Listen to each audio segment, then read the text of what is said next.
하나님이 이르시되 땅은 생물을 그 종류대로 내되 가축과 기는 것과 땅의 짐승을 종류대로 내라 하시니 그대로 되니라. 하나님이 땅의 짐승을 그 종류대로 가축을 그 종류대로 땅에 기는 모든 것을 그 종류대로 만드시니 하나님이 보시기에 좋았더라.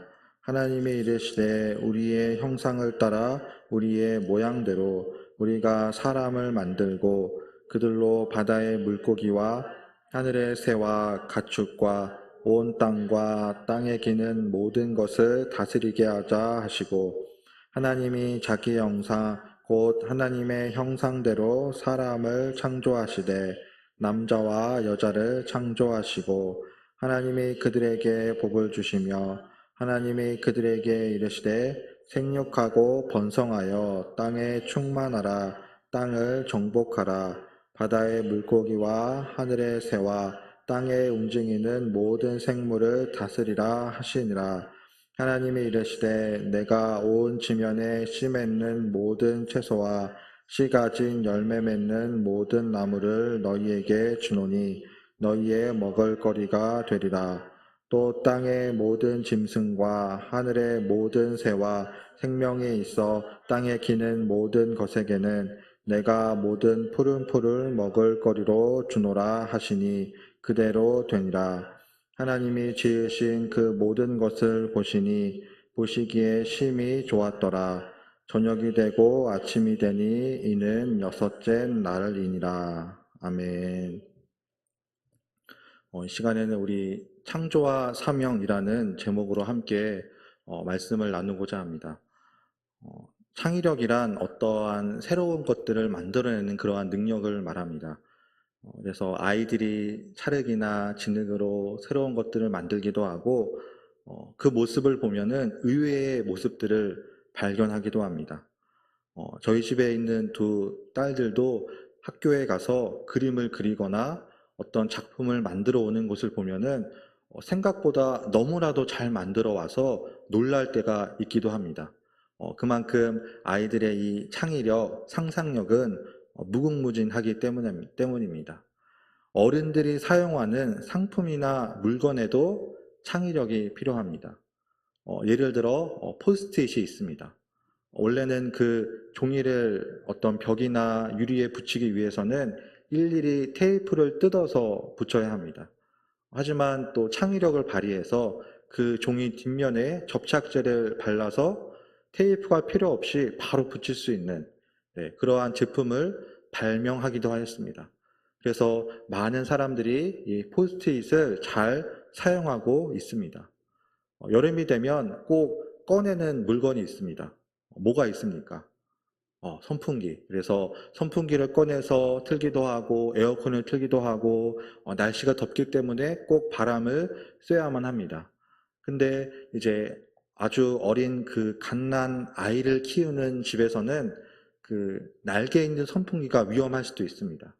그 아이들이 호기심으로 그 손을 넣다가 다칠 수도 있기 때문에 한때는 그 날개 없는 선풍기가 유행하기도 하였습니다. 그래서 아이가 있는 집에 가보면은 집의 구조부터가 다릅니다. 그 아이들이 다칠까봐 모서리에 스펀지를 붙여놓기도 하고 날개 없는 선풍기처럼 그러한 창의적인 그런 물건들을 놓고 다치지 않게 보호하는 모습을 볼 수 있습니다. 이처럼 사람의 상상력, 창의력은 무궁무진합니다. 새로운 물건을 만들기도 하고 특허를 내기도 하고 많은 사람들이 이롭게 편리하게 생활을 합니다. 하지만 사람의 기술이 아무리 뛰어나도 생명은 창조할 수가 없습니다. 그 생명을 창조하시는 분은 오직 하나님 한 분밖에 없기 때문입니다. 창세기 1장 1절에도 태초에 하나님이 천지를 창조하시니라 라고 말씀합니다. 누가 세상을 창조했습니까? 하나님께서 모든 만물을 창조하였습니다. 일부 과학자들이 주장하는 것처럼 원숭이가 진화해서 사람이 된 것이 결코 아닙니다. 만일 진화론이 맞다면 지금도 동물원 안에서 원숭이들이 진화해서 사람이 되어야 합니다. 하지만 그러한 일은 전혀 일어나지 않고 있습니다. 즉 하나님께서 말씀으로 모든 것을 조화롭고 아름답고 질서 있게 창조하였습니다. 그래서 하나님이 사람도 만드시고 자연 만물도 만들었기 때문에 사람이 그 자연 안에 있을 때에 참된 쉼과 안식을 누릴 수 있습니다. 그런데 요즘 자라는 아이들을 보면 어떻습니까? 어려서부터 스마트폰을 가지고 있습니다. 그래서 밖에 나가서 노는 시간보다 게임을 하거나 영상을 보는 그러한 시간들을 많이 가지고 있습니다. 너무 지나치면은 문제가 됩니다. 그래서 밖에 나가서 뛰어놀기도 하고 햇빛도 쐬고 바람도 쐬야지만 건강한 삶을 유지할 수 있습니다. 매년 휴가철이 되면 사람들이 바다나 산으로 계곡으로 놀러 가는 이유가 무엇입니까? 그곳에서 참된 쉼과 안식을 누릴 수 있기 때문입니다. 그래서 이 하나님이 창조하신 자연 안에서 참된 쉼을 누려야 합니다. 아까 오전에 우리 여전도회가 짐을 싸고 이렇게 출발하는 모습을 보니까 작년에 그 청년부 수련회를 갔던 그러한 기억이 떠올랐습니다. 그때도 비가 엄청나게 많이 내렸습니다. 제가 운전을 하고 갔었는데 비가 너무 많이 내려서 와이퍼가 안 보일 정도로 많이 내렸는데 다행히 그 강화도에 도착을 하니까 비가 그쳐서 좋은 날씨에 이렇게 수련회를 다녀올 수 있었습니다. 그 하나님이 창조하신 그 자연 안에서 함께 또 예배하고 수련회를 갖고 또 그러한 시간을 갖는다는 것, 그것이 하나님의 은혜이고 또한 축복이기 때문입니다. 또 하나님이 만드신 그러한 먹을 양식도 마찬가지입니다. 땅에서 자라나는 풀과 모든 먹을 양식들, 이것 또한 하나님이 창조하신 것입니다. 그런데 오늘날 패스트푸드라고 해서 많은 사람들이 빨리 요리를 하고 빨리 먹으려고 합니다. 햄버거나 라면 등 잠깐 먹을 수는 있지만 많이 먹다 보면은 건강에 해로울 수밖에 없습니다. 즉 하나님이 허락하신 그런 양식들, 그러한 재료들, 그러한 것을 가지고 건강한 음식을 먹는 것, 그것 또한 하나님의 뜻입니다. 즉 하나님 안에서 축복과 복을 누리는 삶은 내가 많은 것을 소유하거나 누려서가 아니라 하나님이 주신 일용한 양식을 먹고 또 하나님이 창조하신 자연 안에서 쉼과 안식을 누리는 것, 이것이 바로 복된 삶입니다. 그래서 내가 하나님 앞에 불평하고 원망하기보다는 나에게 주신 것을 감사하고 그 모든 것을 자족함으로 나아가는 믿음의 삶이 되시길 바랍니다. 어떠한 것을 소유하거나 누려서가 아니라 나에게 주신 것에 감사하며 기쁨으로 나아가는 자가 하나님이 창조하신 이 세계 안에서 믿음으로 살아갈 수 있기 때문입니다. 그래서 창세기 1장 2절에도 이렇게 말씀합니다. 땅이 혼돈하고 공허하며 흑암은 깊음 위에 있고, 즉 하나님이 맨 처음에 세상을 창조하기 전에 모든 것이 흑암 가운데 있었습니다. 지금이야 도시는 밤이 돼도 불빛이 들어오지만 저 지방이나 시골에 가면 밤에는 하늘에 빛나는 별들만이 볼 수 있습니다. 맨 처음에 하나님이 창조한 세계가 이와 같았습니다. 모든 것이 흑암에 있고 캄캄하였지만 맨 처음에 하나님이 빛을 창조하였습니다. 그 빛을 창조함으로 말미암아 모든 창조의 시작이 시작되었습니다. 이러한 빛은 하나님의 능력의 빛이었고 소망의 빛이었습니다. 신약성경에 등장하는 예수님도 이 땅 가운데 빛으로 오셨습니다. 요한복음 8장 12절에 나는 세상의 빛이니 나를 따르는 자는 어둠에 다니지 아니하고 생명의 빛을 얻으리라 라고 말씀합니다. 예수님을 따르는 자들은 생명의 빛을 얻을 수 있습니다. 예수님을 믿지 않는 자들은 어두운 죄악 가운데 빠져 살아가는 자들과 같습니다. 그들은 영적인 맹인으로서 하나님을 알지 못하고 여전히 세상의 우상과 헛된 죄악과 잘못된 미신에 빠져 방황하는 삶을 살고 있습니다. 하지만 빛 대신 주님이 이 땅 가운데 오셨을 때에 많은 사람들이 주님을 믿고 참된 생명으로 나아올 수 있었습니다. 예수님 당시에도 수많은 사람들이 하나님을 잘못 믿고 있었고 헛된 우상과 죄악 가운데 빠져 살고 있었습니다. 오늘날에도 하나님을 떠나 어두운 죄악 가운데 빠져 살아가는 사람들이 있습니다. 마약이나 도박이나 어떤 죄악 가운데 빠져 해서는 안 되는 그러한 일들을 하고 또한 범죄를 저지르는 일을 볼 수 있습니다.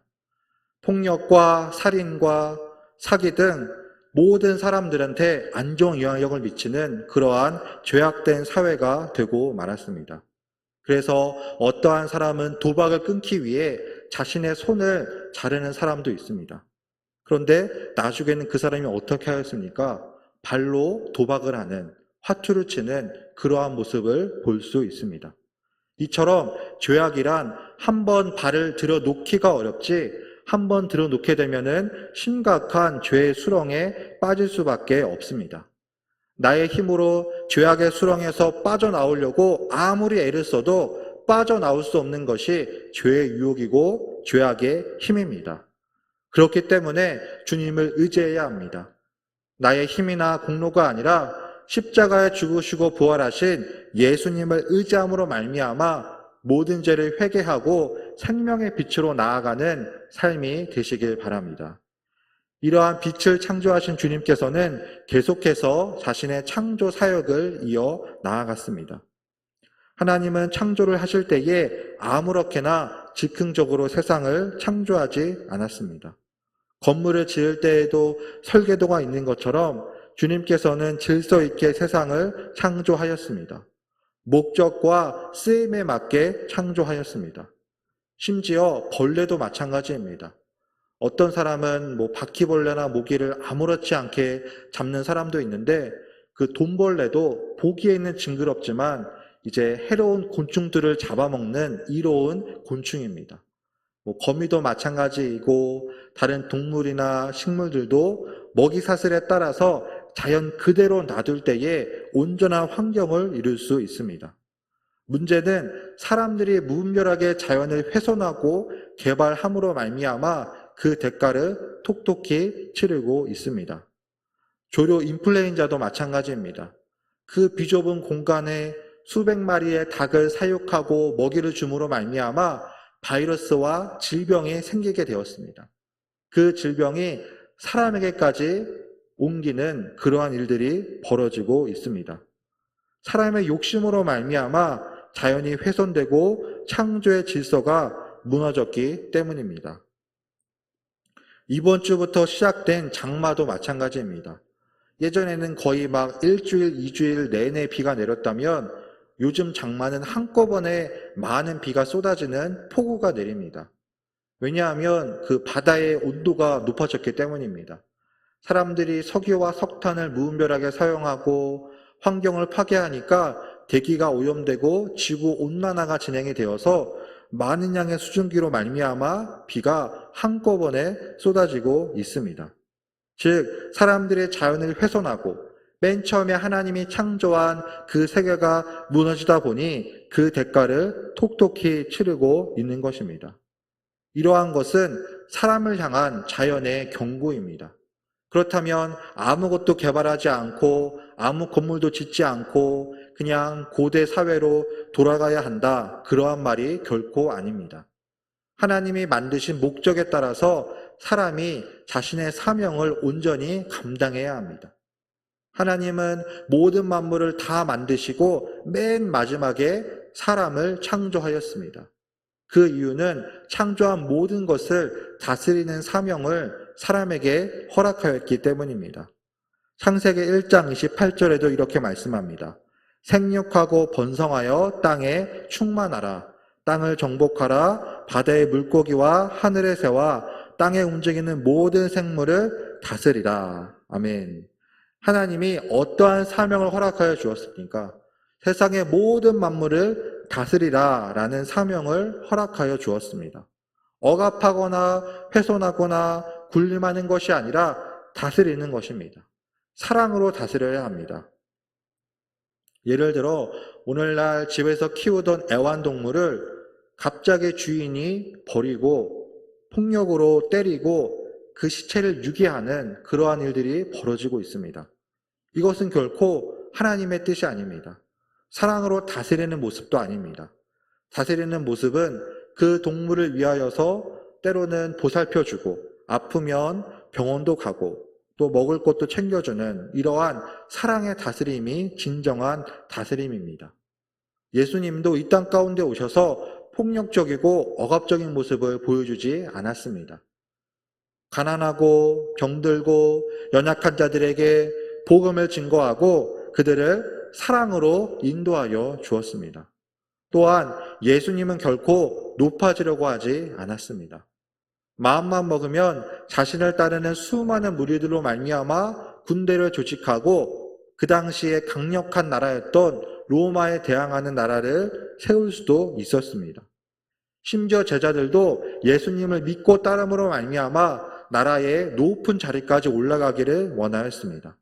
하지만 예수님의 생각은 정반대였습니다. 로마에 대항하는 강력한 나라가 아닌 참된 하나님의 나라를 이루기를 원하였습니다.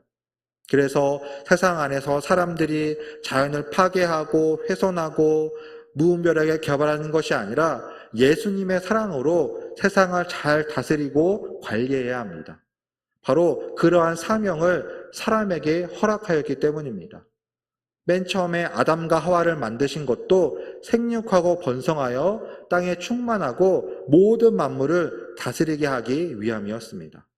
그래서 훼손하고 억압하는 것이 아니라 하나님의 사랑으로 세상의 모든 만물을 다스리는 그러한 삶이 되시길 바랍니다. 예수님도 이 땅 가운데 오셔서 억압과 폭력이 아닌 하나님이 다스리는 그 하나님의 나라를 세워 나아갔습니다.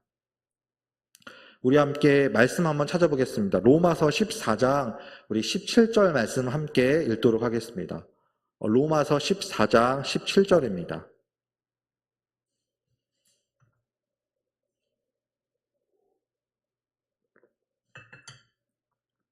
우리 17절 우리 함께 읽겠습니다.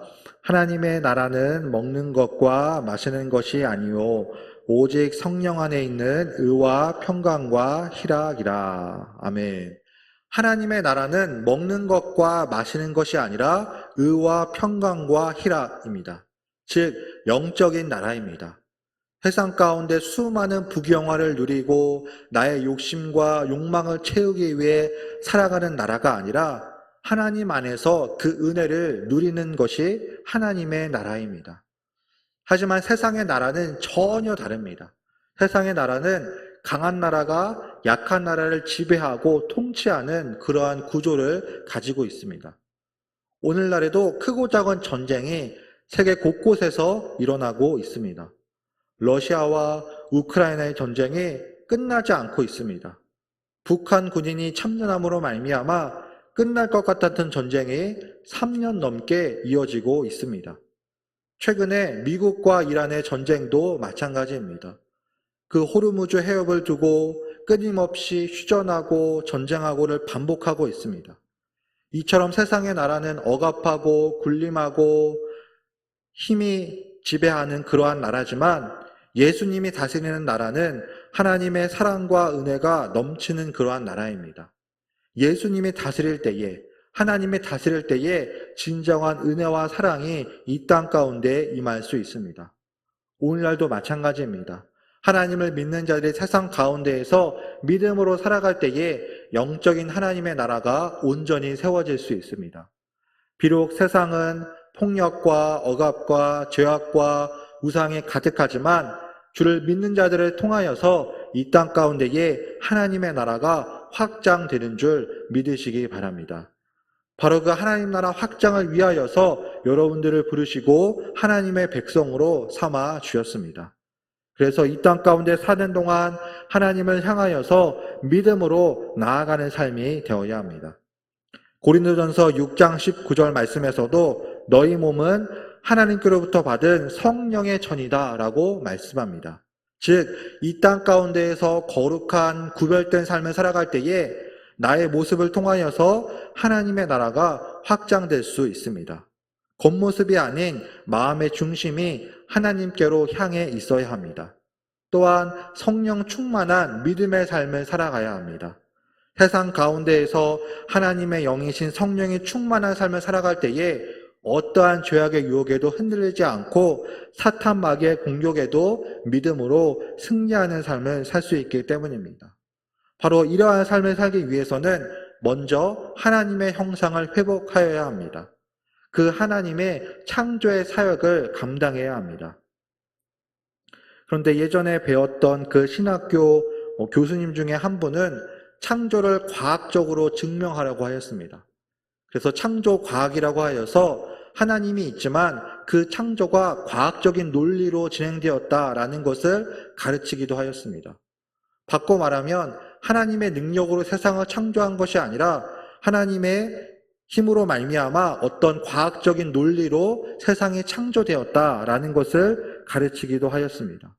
하지만 이 논리가 맞다면 성경에 나와 있는 모든 것을 과학적으로 증명해야만 합니다.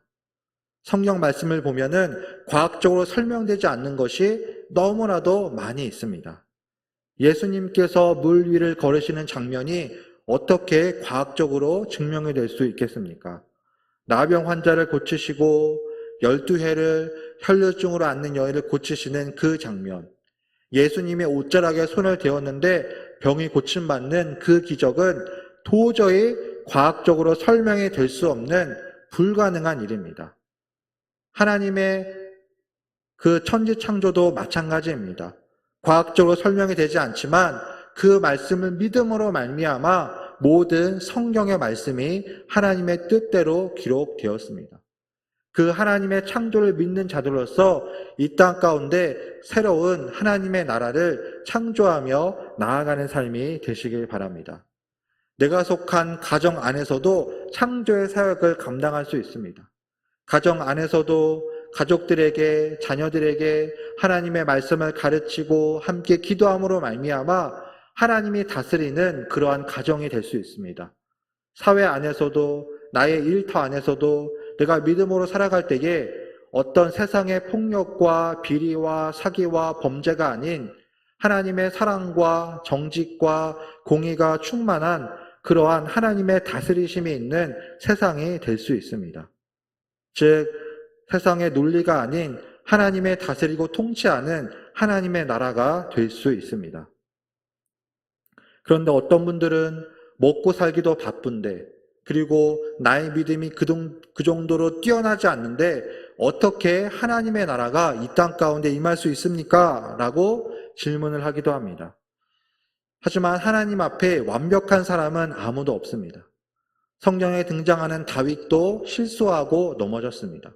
그가 왕의 신분임에도 불구하고 살인죄와 간음죄를 저질렀습니다. 예수님의 제자였던 베드로도 주님께서 십자가에 달려 고난당하시자 주님을 모른다고 3번이나 부인하였습니다. 다 뿔뿔이 흩어지고 말았습니다. 하지만 주님은 이 모든 것을 아시고 십자가의 고난을 당하시고 부활하였습니다. 그 주님께서 이미 승리하였기 때문에 나의 부족함과 연약함이 아닌 참된 승리자가 되시는 예수님을 의지하고 나아가시길 바랍니다. 그러할 때에 참된 창조의 사명을 감당할 수 있습니다.